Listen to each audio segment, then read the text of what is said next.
Rencontre ce matin entre le Premier ministre et le Comité national de pilotage des pôles de croissance. La session 2022 se tient sous le signe de la relance de ces pôles comme instrument de résilience de l'économie nationale.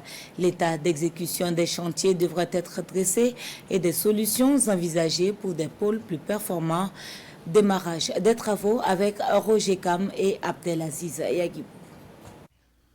Les agropoles de Sourou et de Samandini, Bagré Pôle, la grappe huilerie de Bobo du Lasso, les pôles de croissance du Sahel et de l'Est, les technopoles pharmaceutiques, les zones économiques spéciales.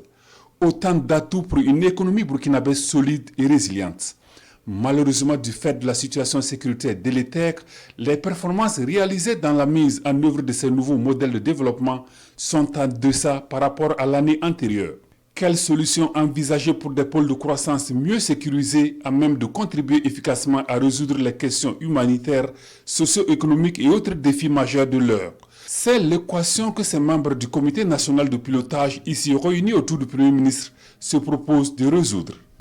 Cette réflexion émerge alors que les zones dédiées aux pôles de croissance sont affectées à des degrés divers par le phénomène de l'insécurité.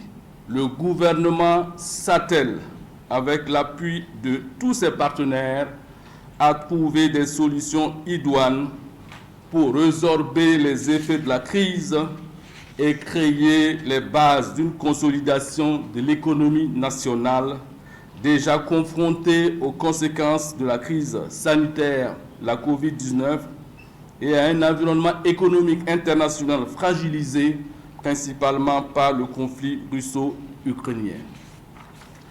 C'est dans cette dynamique que s'inscrit le choix du thème de notre session, intitulé, je cite, « Promouvoir les pôles de croissance comme instrument majeur de résilience de l'économie nationale dans un contexte à fort défi sécuritaire ». Fin de citation.